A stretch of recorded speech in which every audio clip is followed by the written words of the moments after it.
नमस्कार दोस्तों, स्वागत है आपका एथिकल हैकिंग इन हिंदी के चौथे ट्यूटोरियल में। दोस्तों, ट्यूटोरियल को स्टार्ट करने के पहले मेरी आपसे रिक्वेस्ट है कि अगर आपको मेरे वीडियोस पसंद आ रहे हो तो प्लीज़ सब्सक्राइब करें, लाइक करें और अपने कमेंट्स दें। अपने जानने वालों को, अपने दोस्तों को इन ट्यूटोरियल्स के बारे में बताएं ताकि वे भी हैकिंग सीख सकें। आइए दोस्तों, स्टार्ट करते हैं एथिकल हैकिंग इन हिंदी का पार्ट 4। दोस्तों, पहले की वीडियोस में हमने जाना कि अटैकर का सबसे पहला कदम फुटप्रिंटिंग होता है, जिसमें अटैकर अपने टारगेट के विषय में जानकारियां एकत्र करता है। पर सिर्फ फुटप्रिंटिंग से ही सारी इन्फॉर्मेशन एकत्र नहीं की जा सकती। फुटप्रिंटिंग से एकत्र की गई इन्फॉर्मेशन के बाद और अधिक जानकारी एकत्र करने के लिए एक अटैकर और भी जटिल और अलग तकनीक का इस्तेमाल करता है, जिसे हम स्कैनिंग कहते हैं। स्कैनिंग में एकत्र की जाने वाली जानकारी फुटप्रिंटिंग में एकत्र की गई जानकारियां, जैसे टारगेट की लोकेशन, ऑर्गेनाइजेशन की डिटेल्स, सिस्टम लाइव है या नहीं, इन जानकारियों से आगे की जानकारियां होती हैं। जैसे जिस टारगेट को अटैकर हैक करना चाहता है, उस सिस्टम या कंप्यूटर में ओएस या ऑपरेटिंग सिस्टम कौन सा है, जैसे एक्सपी है, 7 है, 8 है, विंडोज़ 10 है, या सर्वर में यूनिक्स है, लिनक्स है, आईआईएस है, अपाचे है। टारगेट सिस्टम में कौन कौन सी सर्विसेज रन कर रही हैं जो ऑलरेडी बिल्ट होकर आती है ओएस के साथ, ओपन पोर्ट्स कौन कौन से हैं। इस तरह की जानकारी एकत्र करना स्कैनिंग कहलाता है। दोस्तों, अगर एक सिंपल और कंप्लीट डेफिनेशन स्कैनिंग को देना हो तो सिर्फ इतनी है कि what is running on the target system. आप यहाँ देख सकते हैं what is running on the target system. Target system में क्या क्या रन कर रहा है, ये जानने के लिए स्कैनिंग का यूज़ किया जाता है। दोस्तों, सबसे महत्वपूर्ण बात यहाँ पर यह है कि स्कैनिंग दोनों के लिए ही एक बहुत आवश्यक कदम होता है। दोनों ही से मेरा मतलब है दोस्तों, अटैकर्स और responsible for the security host. Attacker और वो जिन्हें हम पेनिट्रेशन टेस्टर या साइबर सिक्योरिटी एक्सपर्ट या नेटवर्क एडमिनिस्ट्रेटर या वाइट हैट हैकर के नाम से भी जानते हैं। दोस्तों, पेनिट्रेशन टेस्टर को जब एक ऑर्गेनाइजेशन या एक कंपनी अपने सर्वर या डेटाबेस को सुरक्षित करने के लिए हायर करती है, तब एक पेनिट्रेशन टेस्टर सबसे पहले उस ऑर्गेनाइजेशन के कंप्यूटर्स पर ही स्कैनिंग करता है और ये पता करता है कि कितने पोर्ट्स या सर्विसेज ओपन हैं। यही पोर्ट्स या सर्विसेज वल्नरेबिलिटी कहलाती है। स्कैनिंग के बाद पेनिट्रेशन टेस्टर इन सारी वल्नरेबिलिटी या लूप होल्स या कमियों को बंद कर देता है ताकि कोई अटैकर इन्हें हैक ना कर सके। आइए जानते हैं दोस्तों कि स्कैनिंग को कितने भागों में, कितने हिस्सों में डिवाइड किया जाता है, कितने भागों में बांटा जाता है। यहाँ आप देख सकते हैं दोस्तों, types of scanning: port scanning, open ports and services, network scanning, IP addresses search करते हैं।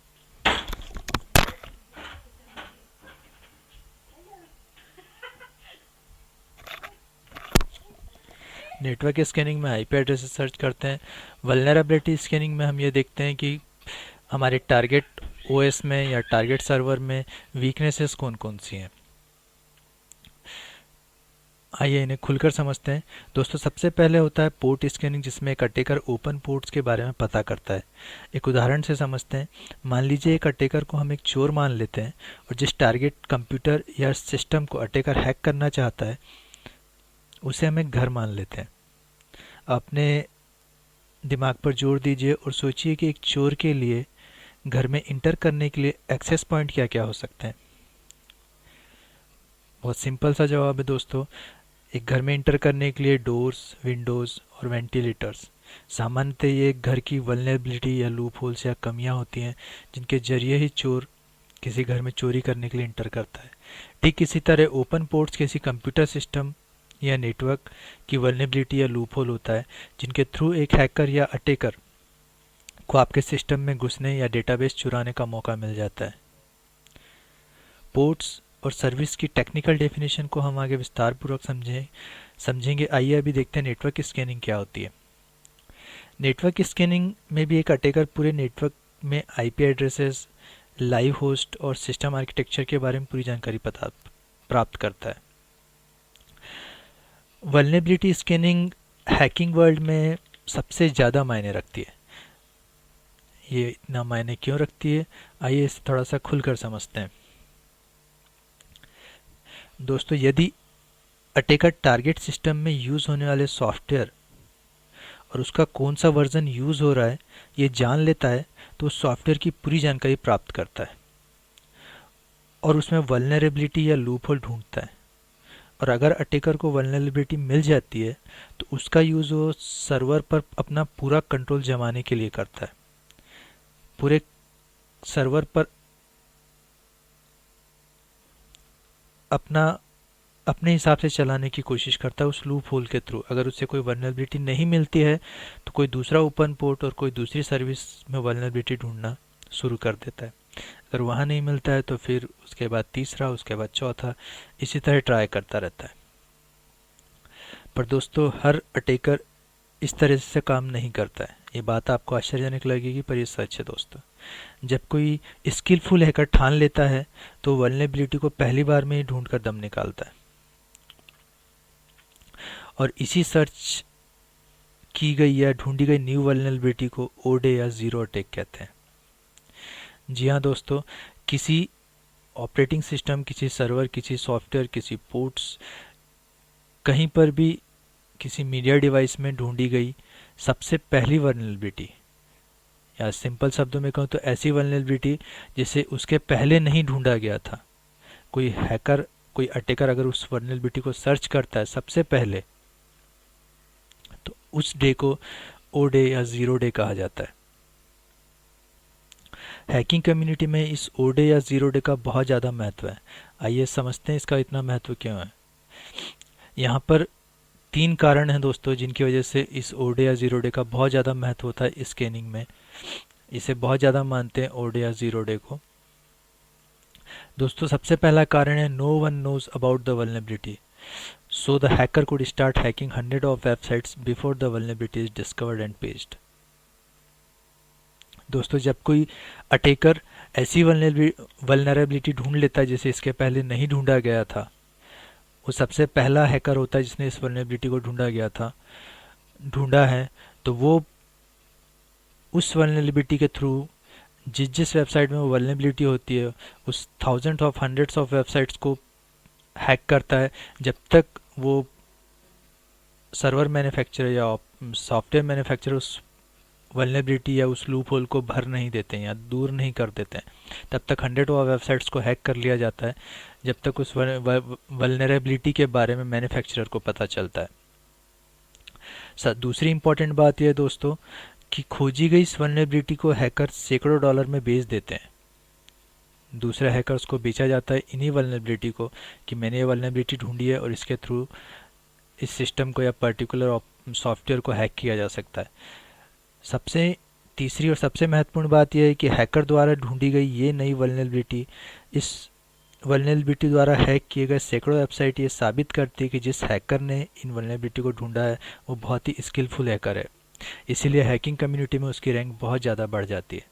दोस्तों इसी तरह के वल्नरेबिलिटी के 2 उदाहरण यहाँ पर लिखे हैं। डिनाइल ऑफ सर्विस जिसे आप डॉस अटैक के नाम से जानते हैं, दूसरा होता है बफर ओवरफ्लो या BOF जिसे हम वेबसाइट्स को हैक करते हैं। ये वो वल्नरेबिलिटी है जो ओ डे या जीरो डे में मशहूर है। दोस्तों मैंने कहा था कि हम पोर्ट और सर्विसेज की टेक्निकल डेफिनेशन को आगे देखेंगे, तो आइए जानते हैं पोर्ट क्या होता है।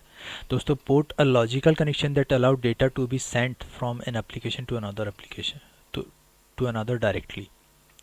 एक कंप्यूटर जब दूसरे कंप्यूटर से डायरेक्टली कनेक्टेड होता है, कोई भी मीडिया डिवाइस जब एक कंप्यूटर से दूसरे कंप्यूटर में कनेक्ट होती है, तो उन सारी सर्विसेज के लिए जो हम यूज़ करते हैं वो पोर्ट्स कहलाते हैं। दोस्तों अब तक 65,536 पोर्ट्स अवेलेबल हैं, जिनमें से 1024 पोर्ट्स बहुत वेल नोन पोर्ट्स हैं जो हमेशा यूज़ होते हैं।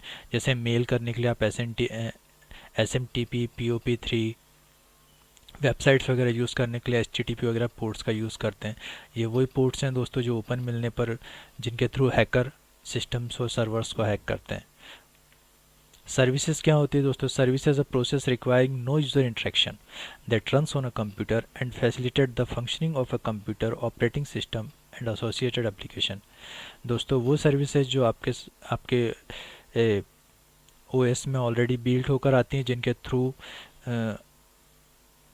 जिनके लिए किसी यूज़र इंटरेक्शन की आवश्यकता नहीं होती, ये ऑलरेडी बिल्ड होती हैं, जैसे टेलनेट होता है, FTP वगैरह होता है। इस तरीके सर्विसेज अगर आपके पोर्ट्स में या फिर या या फिर नेट बायो सर्विसेज वगैरह आपके पोर्ट्स में अगर आपके ओएस में अगर ओपन मिल जाए, तो जिनके थ्रू हैकर आपके सिस्टम्स को बड़े आराम से हैक कर लेता है, रिमोटली एक्सेस करने की कोशिश करता है, कंप्लीट कंट्रोल बैठा लेता है। इसी तरीके से वो हैकिंग को अंजाम देते हैं दोस्तों स्कैनिंग के थ्योरिकल थ्योरिकल पार्ट को हमने पूरा समझा, पूरा जाना। इसके नेक्स्ट वीडियो में हम देखेंगे स्कैनिंग में कौन कौन से टूल्स यूज़ होते हैं, उन टूल्स को हम किस तरीके से अप्लाई करते हैं। सिंपल वर्ड्स में कहूँ तो दोस्तों स्कैनिंग का प्रैक्टिकल डेमोन्स्ट्रेशन हम नेक्स्ट वीडियो में देखेंगे और जानेंगे कि स्कैनिंग में हम हो सकता है आप वो नेक्स्ट हैकर हों जो ओ डे या ज़ीरो डे क्रिएट कर सकें। तो दोस्तों मुझे बताइएगा आपको मेरे वीडियोस कैसे लगे। देखते रहिए, सीखते रहिए। Ethical hacking in Hindi. Thank you.